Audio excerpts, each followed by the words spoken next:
on the Changed podcast, I'm talking to the co-author of international best-selling book, Dealing with People You Can't Stand. He's a motivational speaker and trainer, best known for his conscious communication expertise, as well as his quick wit and sense of humor. He's also a naturopathic physician, and in fact, is the president of the American Association of Naturopathic Physicians. My guest is Dr. Rick Brinkman. I'm Aidan Nepom, and this is the Changed Podcast.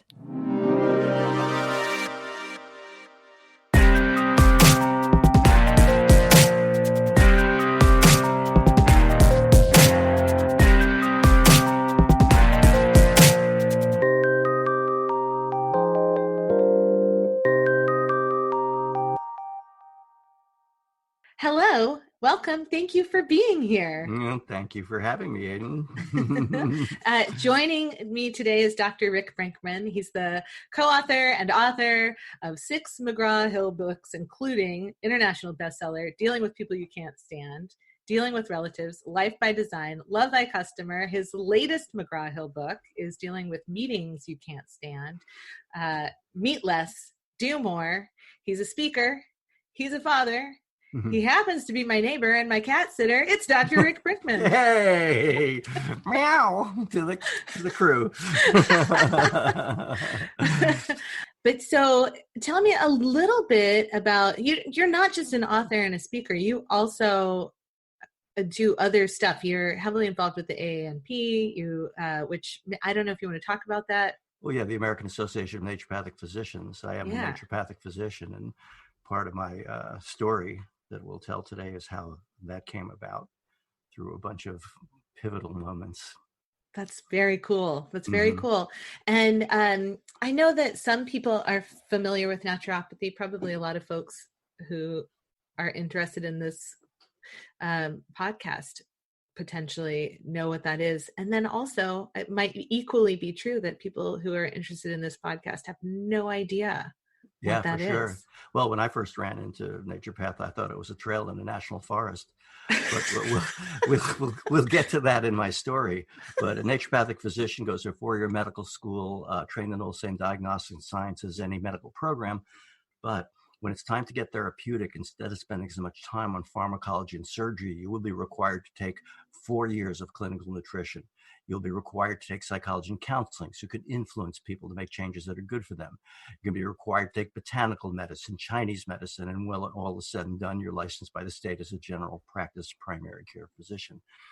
As of this recording in 2020, there are 22 states that license naturopathic physicians. New ones tend to come on board every year. Last year was Idaho and New Mexico. The year before was Rhode Island and Massachusetts. And I mean, let's face it, according to the CDC, 7 out of 10 Americans are dying from chronic preventable disease. That means disease we know how to prevent with lifestyle changes, but the medical system is not built for lifestyle changes. It's when you're already sick, then they prop you up again. Right. And so naturopathic medicine really focuses first on prevention. And then if you're already down the road, on health restoration, and then ultimately on optimal wellness. How good can you feel? How much energy can you have? And that's what naturopathic medicine is all about. Well, since my dad also happens to be a naturopathic physician, I personally have grown up in this health paradigm. And so to me, it just feels as natural can be. And I don't mean natural as natural can be in a punny way, just to be clear. But I get pushback from folks when I tell them my general practitioner is a naturopathic physician. I get pushback on that. And at the same time, I feel like I've been helped through all kinds of things that have cropped up over the years in really significant ways that didn't require pharmaceuticals, around digestive issues and arthritis and all kinds of stuff that has cropped up because I'm a human. And stuff happens, and you have to shift and change. You get older. At least that seems to be the case. Yeah, and I kind of know your naturopathic doctor dad. We met in naturopathic school, and we wrote the Dealing with People You Can't Stand together, and our whole seminars together, and so. Yeah. So, maybe it's cheating to have you on as a guest because I consider you also family. Yeah. But I wanted to have you on here because I think that your perspective is really interesting. You and my dad have always been fascinating to me because of your similarities and your differences. And, I feel like I already understand how he deals with change pretty well. And I'll have him on for an episode as well to give his perspective, because how could I not? Yeah, right. He built the Art of Change, which is now my company. So how could I not have him on? But because of my fascination with your differences, I was super curious how you think about this big fat word change, which means so many different things to so many people. Like, how do you define change when you think about it? What does that even mean to you? Well, for me, it's always been an intuitive knowing. Well, first of all, both my parents are Auschwitz survivors, and were in the ghetto together, were sent to Auschwitz, survived through multiple miracles, and actually found each other after the war. So I kind of had ingrained in my psyche anything is possible. And there's a level of you got to go with whatever's going on. So in this story that I want to tell, I would say when I was 16 years old, I went to the movies with my mother and her good friend Margaret, who was our neighbor. And the movie we saw was Cactus Flower. And that was Goldie Hawn's debut. And it was Walter Matthau, and it was Ingrid Bergman. Walter Matthau, I believe, is a dentist. Ingrid Bergman was his receptionist, and he's running out to have an affair with Goldie Hawn. And when I came out of that movie, I just knew I wanted to be a doctor.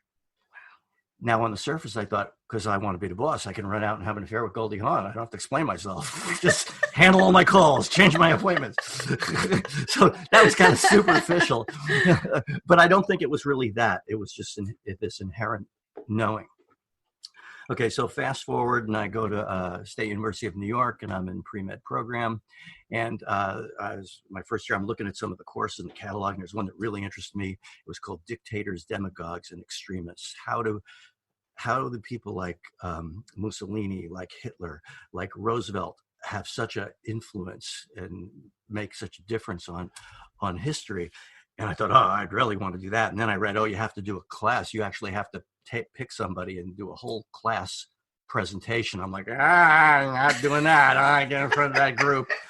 I believe the Book of Lists says the number one fear is speaking in front of groups. Number 2 is being burned alive. So, wow.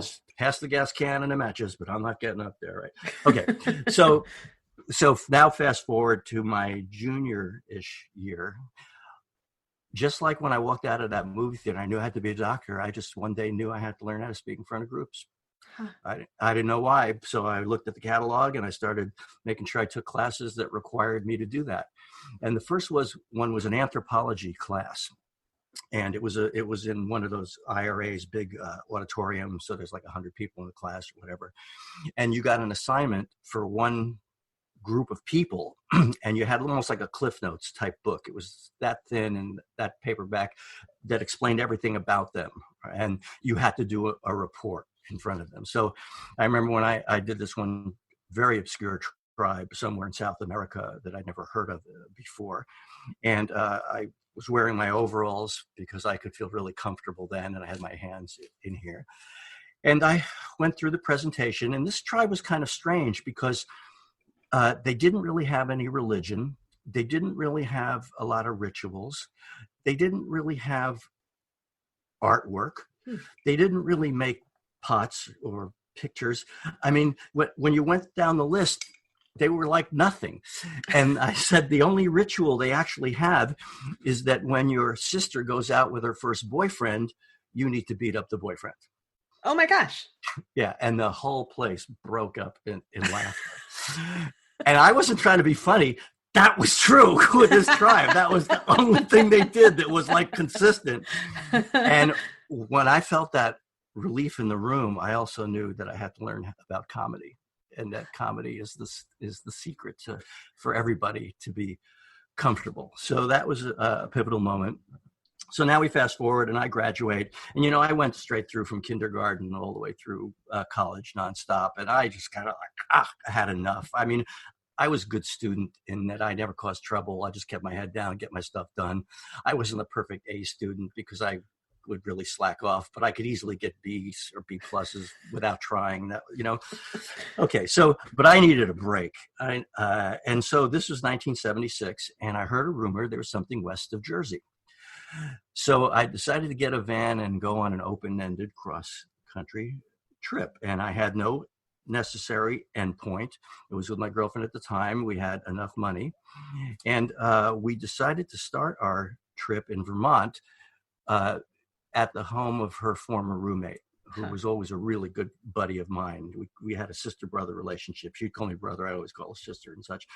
But one of the reasons, not only to see Catherine, was that I decided we would register their car in Vermont, because then we didn't have to pay the New York City sales tax when we bought the van. Exactly. Yeah, that was the evil plan. All right. So we're in Vermont, and all of a sudden I wake up and I have one of those moments.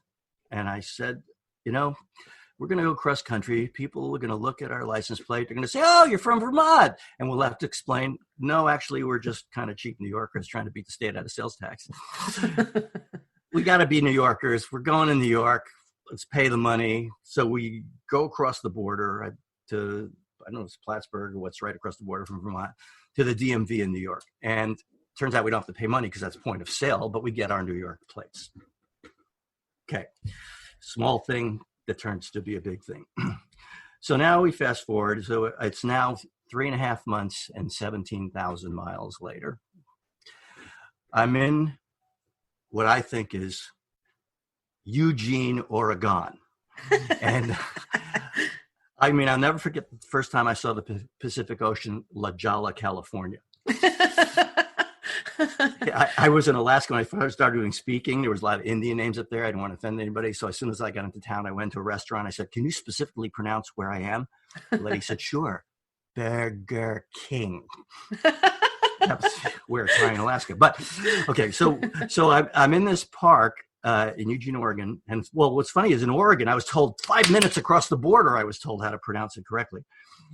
But I'm in a park and I'm frying up some wok vegetables. And a guy comes up to me because he sees my New York plates, and he's from New York.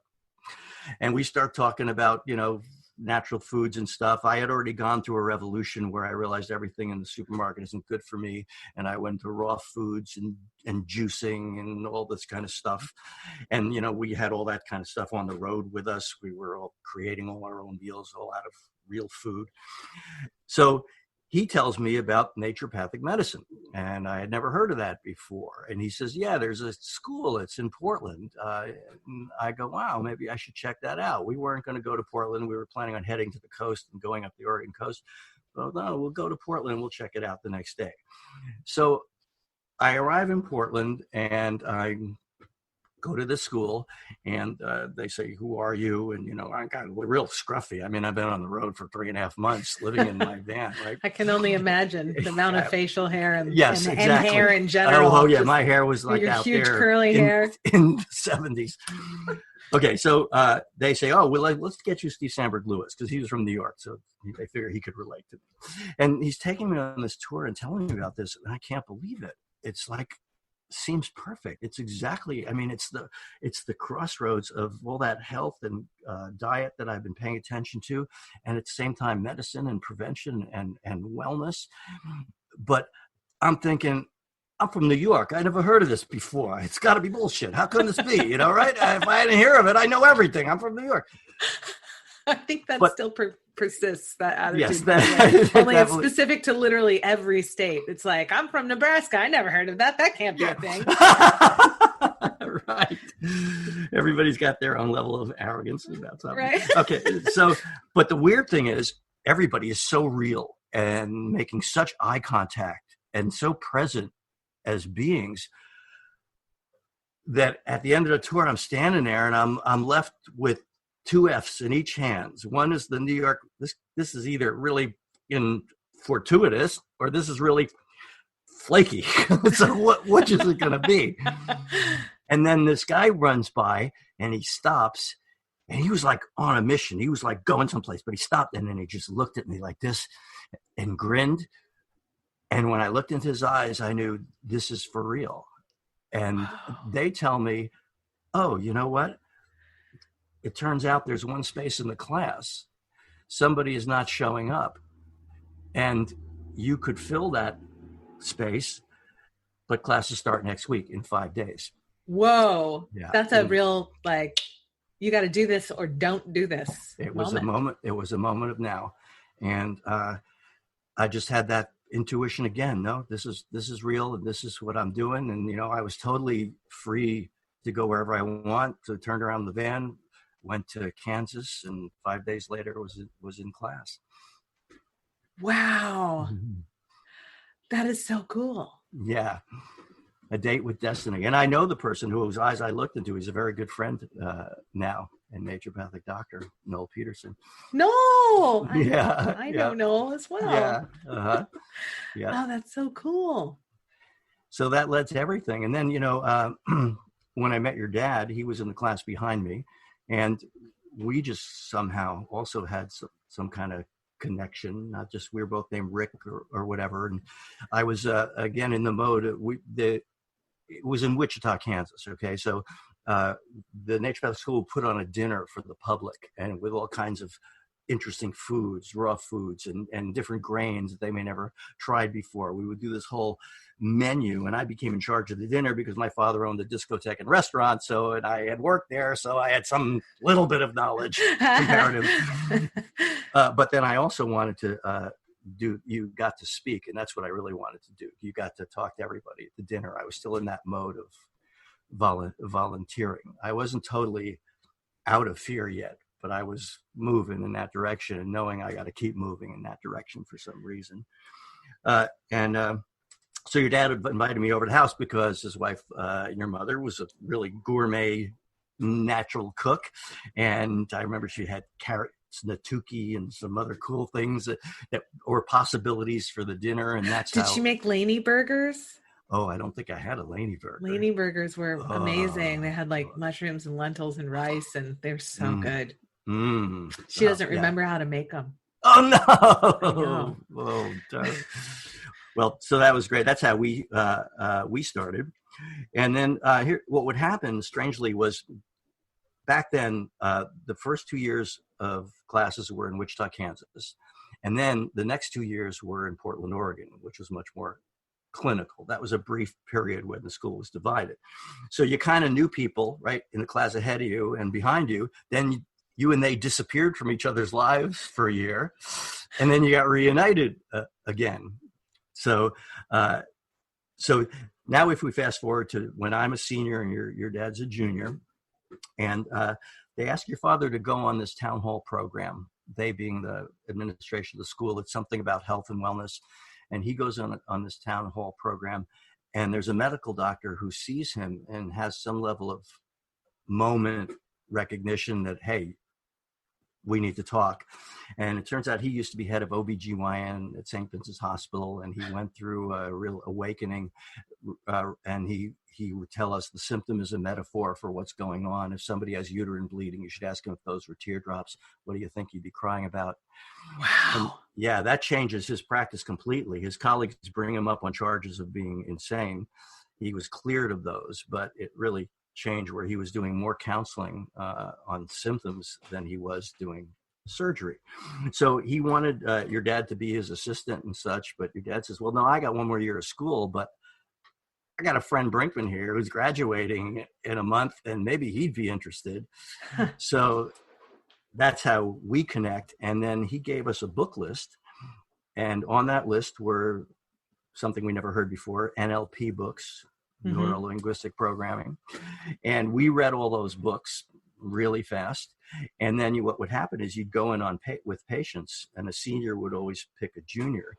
And you technically weren't supposed to go in with the same person every time. There was also a rotation, but me and your dad always kind of worked the system, and I got him to go in with me so we could start experimenting on people. And we started digging deeper and deeper. And I remember we had this young woman, I think she was 22, and she had a class 4 PAP, and She came up from Stanford Medical because they wanted to just do a hysterectomy, and she was. What is a class 4, Pat? There's classes in terms of how bad it is. So this is class 4 is severe. Yes, yeah, they're ready to hysterectomy time. Okay. So she was looking for something else possible, and so we started prying into her life. Although we didn't pry, friends pry, health professionals probe, but. We're asking her questions like, how do you feel about yourself as a woman, and what's going on in your relationships? And, you know, she just had a relationship that ended. And then we're digging into all these personal, emotional things. And then we're doing certain counseling things with her. And long story short, 4 weeks later, her PAP was normal. Wow. And we got what's known in the medical business as a major case of trout mouth when you look like this. I just made that face. I just literally made that face. That's trout mouth.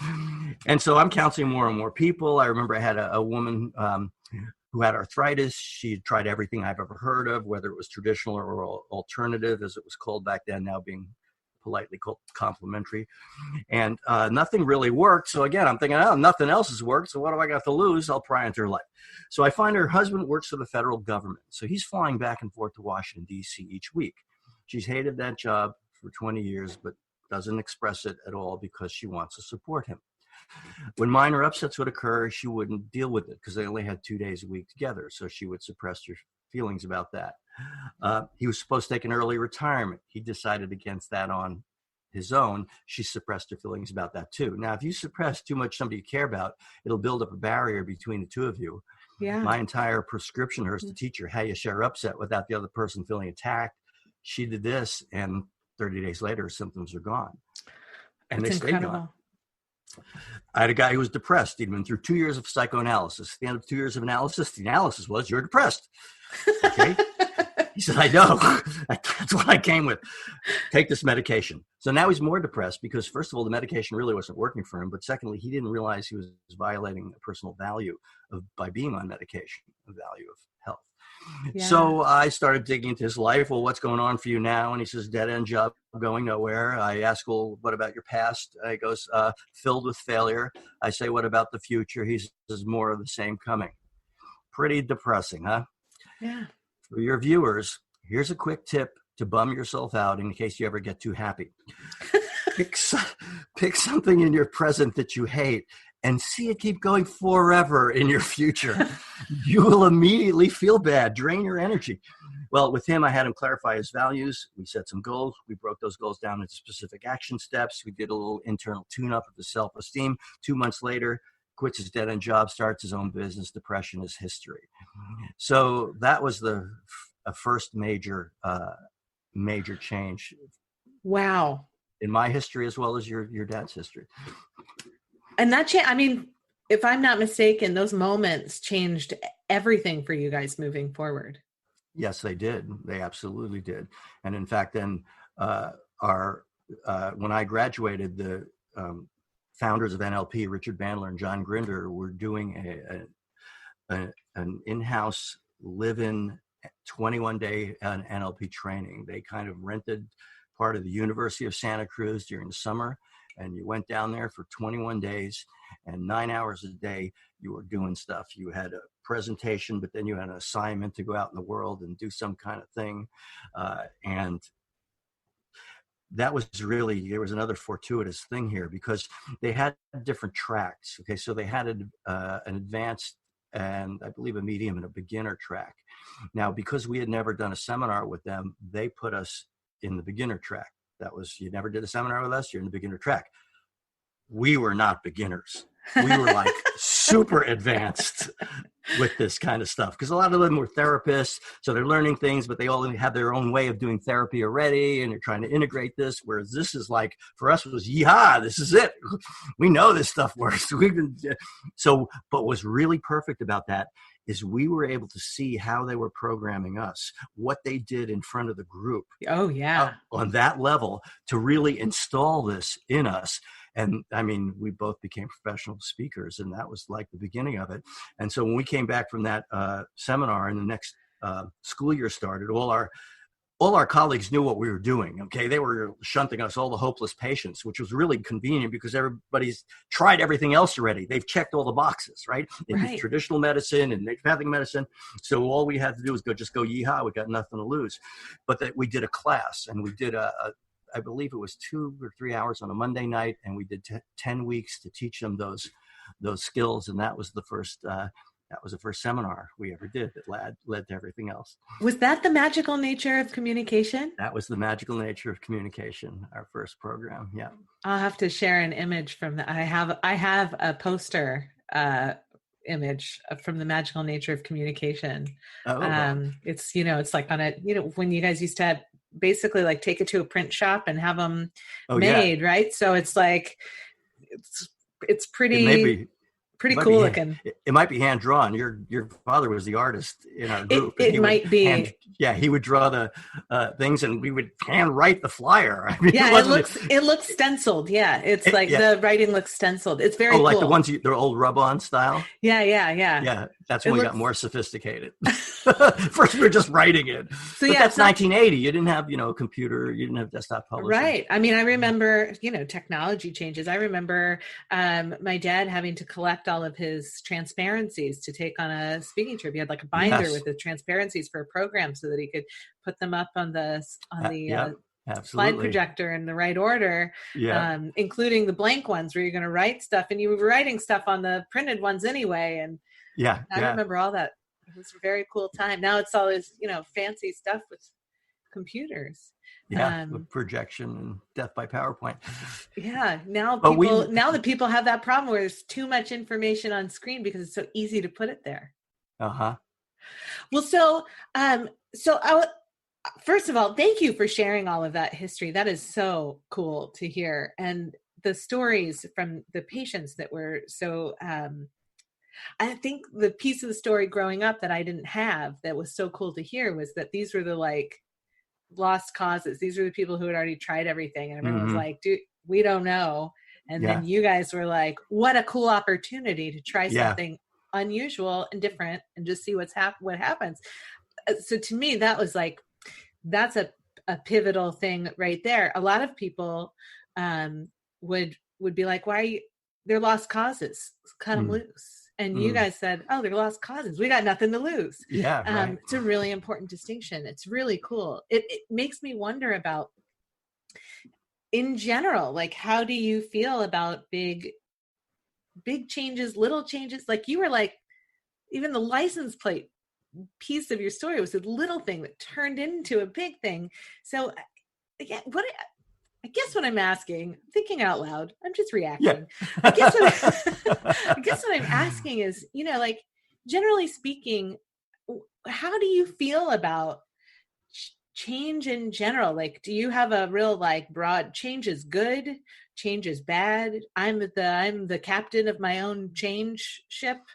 I got to roll with the changes and see what comes. How would you define your own relationship to change? Well, I would say it reminds me of a part of the routine your dad would always do. He would say gravity.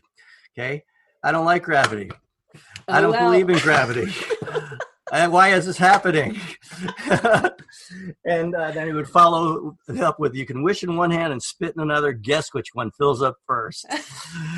And so resistance to change is insane because it's changing around you. And all you can do is go with the flow and make your best choices now.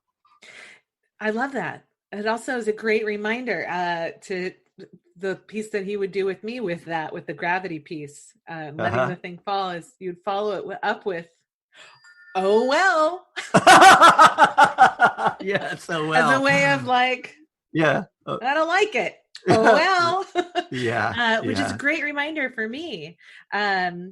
Because generally speaking, I kind of dig change. I find there's opportunity to be had everywhere. This is probably not a surprise being raised in the environment that I was raised. But that things show up, there's opportunity, most of my life. I just gave a TEDx talk last summer where I shared basically this pivotal moment where I had a conversation with my dad that changed the trajectory for me. But up until that point, I wouldn't look back and say I was living a bad life. I was living a great life. It just was a life, devoid of purpose. I was literally just going with the flow and just seeing where that took me. And it took me to a lot of great places. But the risk and reward piece of it was, well, what happens if I try and make some choices on my own? Like, what happens if I do something and then see where that takes me, as opposed to something takes me somewhere and then I see what I think about it. It's a little distinction, but it's made a big difference for me. Yeah. And it sounds like there was a mix of that in your story, where it's a little bit like, I knew there was a thing I wanted, and then life sort of guided me along the way, is sort of what it sounds like. But there were these moments where your interpretation of what that might look like just kept changing. Yeah, there's a moment of recognition there. I mean, even when I've like 4,000 programs in 18 countries, and let's face it, I've faced blizzards and thunderstorms and so forth and so on. And, it's first, okay, this is canceled, this, and then my first response, and then I'm like, all right, no way, I'm getting there. I'm going to get there. And I remember being in DC, that DC had been closed because of this big blizzard. And your dad and I would always go down to Macworld, but I had to leave Macworld and fly to DC for a seminar. And there was a 3-day opening, and I went there and I did my seminar. And now I'm at the airport, and the blizzard is coming again, and this is supposed to be twice as bad as what just happened. And the flight is delayed 10 minutes. Okay, the flight is delayed 20 minutes, and you've traveled up to the writing on the wall when this is not going to end good. You're going home another day. Yeah. So I'm thinking, I want to get back to San Francisco, and I don't want to be stuck here for a week in the blizzard. And I hear last call for boarding for Dallas, and I run to that gate and I say, can I get on this plane? And they're like, well, yeah, sure. We have a seat. In fact, based on your status, you can go first class. Now, I had no idea what was going to happen next, but I knew I was not going to be in a blizzard in Dallas. Wow. So that was already a step ahead of the thing. And then I get out of the plane in Dallas. I'm like, okay, I got to figure out what the next step is. And I look at the board and I see San Francisco, gate 34, and it's right next to me right there, the flight to San Francisco. And that I have found that more often than not, whether I've driven all night or driven through the blizzard, I've gotten to my gig, and that flashes back. I remember when I was in grade school, I read the Hardy Boys. I was really into the Hardy Boys, and there was one time they were tailing a suspect who then jumped on the train, and they jumped on the train, and they had no idea where the train was going. Yeah. And I thought that was so cool. I even now get chills. And then you did your own version of it. Yeah, I did. That was, yes. Well, so it sounds to me like you have an internal compass that you trust, and you've let your intuition guide you in moments where things could be a fork in the road, is what it sounds like. And it sounds like you don't consciously make that choice, that just happens. Yeah, but there's something about it that I recognize. This is one of those moments. Well, I got to Portland, so you had the weird thing where you knew the class ahead of you, and then they disappeared. So and because it was just basic science in Wichita, Portland was the other side of the rainbow. For when you're really going to get clinical. So I finally get there, and I get to the clinic, and I run inside, and it's closed. Not the door locked closed, but not open for patients. It was Saturday or whatever, and then. There's Catherine Downey, who's coming down the hall, and she's in the class ahead of me, and she was a buddy of mine, and she was on work study, and her job was to clean up the clinic. And she says, oh, you can come stay at my house. We have this, group household. There's 6 of us who live there, but we always have visitors and stuff. And I said, well, I don't need to stay inside. I'm totally self-sufficient in my van, but it'd be nice to use your bathroom and such. So yeah, I'll come over. And then so I'm there, and she's introducing me to all her housemates, and she said, we have one more. And then she hears coming up the stairs from the basement. Here she is now. This is Lisa. And I looked at her, and she looked at me, and we both went, we did this double take. And I heard a voice as clear as day, as if somebody was whispering in my ear, are these the eyes you're going to look into for so many years? Oh, wow. And she also had that moment. And then I thought, nah, here you are. You're already on the make. You just got the Portland for two hours and you're already checking out this.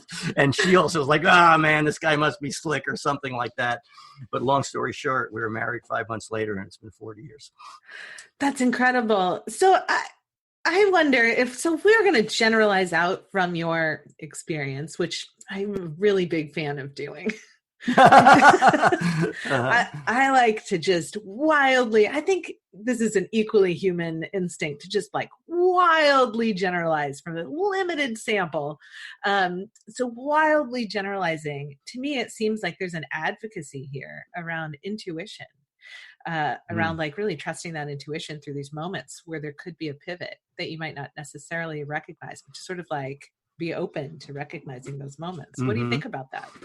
Well, I know there is for me. I don't know if everybody has it, or maybe they're just not tuned into it, or I really don't know. I haven't really done a study of it, but I've learned to come to recognize those moments for me, for sure, in my life. I think everybody has it, and people ignore it. I would think so. Yeah. I think people ignore it. We are in a current time where people are having to rapidly pivot, like daily things are happening that are shifting and changing our view of what's possible, our view of what's, there's just a lot. There's a lot. And I myself am rapidly going through emotional reactions to what's happening. We're recording at the end of March here. And so March of 2020, I think the context of a pandemic is pretty clear. But people's experiences around this are as varied as possible. But I had my own moment of like intuition a few weeks ago when we were going to, I guess a week ago. So we still have a week to write it out before we're in the clear. But, where we were getting ready to go to New York to perform in a festival. And I had this like really loud intuition about that, where I was like, this does not seem like a good idea. And my husband and I had a real heart to heart about it. We were like, let's really examine why we're going and if it's a good idea to go. And in the end, he was just going to go for it, whether I went or not. And I thought, well, he's going to get exposed to something. I'm going to get exposed to it when he comes home. So I might as well have the adventure and see what happens and trust that it's going to be okay. But I had that like, something's not going to turn out the way we would want it to. And when we got there, within a day, the festival was canceled and Broadway shut down. And I basically was like, the loud intuition was like screaming in my ears, run for the hills at this point, because it was like all these doors were closing. But I just rebooked our tickets. We left the next day instead of staying until like when we were supposed to go. And we've been home. And immediately when I made that choice, that loudness disappeared. It was like, okay, you made the good job. Go home. Be in the sunshine. Oregon's going to have some sunshine. Go get it. It was like, so, there's this thing for me where I've always grown up with this idea that you trust those. It's not even a voice for me. It's just a loud knowing. Yeah. Yeah. And sometimes it's a quiet knowing. And in the moments where I've ignored it, it still has worked out for me because I'm looking for these other, but I'm hyper aware. Well, that was a moment where I ignored it. So, So maybe for people, the trick is to think about some pivotal moments in your life. And was there something you remember like for you? Yeah. You describe it as loud. For me, there's just a feeling, a body thing, something. Yeah. It's like it's hard to explain really because it's not, so every once in a while, I guess there's like, it feels like there's a voice, there's like a sentence that shows up, but I'm a person who thinks in words 50% of the time. And the other percentage is feelings or pictures. So I'm sort of all over the place. Some people don't think in words ever. Do you think in words? I don't know. Like I literally will hear sentences. I'll be like, this food tastes delicious. I like this food as a sentence. Yes. And then sometimes I'm just very present and I just feel the sensation of eating the food. I think so. I definitely have a very highly developed internal state. I can go into a fantasy and be there and start making movements. And my wife will say, all right, don't mind me, just talk amongst yourselves. But I do have that internal, but maybe it was being an only child and I played by myself. Of course, I had friends and everything, but I really it had my own thing. So I never thought about that. I also was an only child. Maybe there's something there. Yeah. Well, in any case, it does seem to me like it would be a cool thing for people to do this. Think about a pivotal moment. What were your instincts and feelings at that time? What were those intuitions that showed up, and how do you think that influenced the outcome? Well, so to close things out here today, I'd be curious if you have like a final thought that you wanted to share, or like a quote that guides you, or. Yes. Life is not a test. It's an actual emergency. That's fantastic. Dr. Rick Brinkman, Uncle Spock, Kitty Brinkman, as we call you in my family. Thank you so much for spending time with me today, talking about change and sharing this broad story with this like lots of little stories about changes that you've experienced. It's so cool. So much fun. Yeah. And to see you. I remember at one naturopathic party, you know how at a party, everybody there's a bed with all the coats on it, and you were on it with all the coats, and you were as big as my laptop right now. You were big with all the coats. And now I'm much taller. Yes. You can stand up and everything. I do. I walk all by myself. It's really cool. Well, it has been an absolute delight. Thank you so much. You're welcome. Thank you.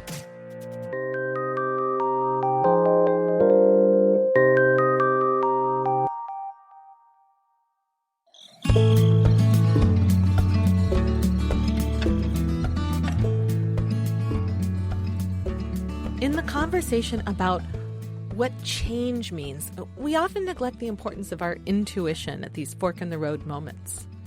In listening to Rick, I'm reminded of countless memories where I walked into a building or had a conversation and experienced what I refer to as a loud sense of knowing that I'm either on the right track or the wrong path. To trust your intuition as a guide requires not just listening for it, but also following that guidance. I believe that when we choose to ignore our inner compass, it leads to dissatisfaction, self-blame, and misery. I can think of many examples where friends or loved ones shared with me that they knew the moment was ripe yesterday, but failed to take action on that dream or plan, and then missed their moment and regretted it. In improv theater, we study the fundamental skill or principle of having a willingness to be changed. And I think this principle serves as an excellent description of what action is needed to let intuition be our guiding force. Because to let intuition guide, you've got to have a willingness to shift and change in the moment. Much like Rick's brief story of hopping on a different flight to ensure that he made it out of a blizzard in D.C. So, what about you? Do you trust intuition? Do you listen to the voices or instincts that show up for you from time to time? What would happen if you did? You've been listening to the Changed Podcast. Please be sure to like, subscribe, and rate this podcast wherever you're enjoying our content. If you like this episode, please share it with a friend. You can visit us anytime on the web at www.thechangedpodcast.com. Thank you for listening. I'm Aidan Nepom, and I wish you the kind of moments in life that you're excited to tell stories about.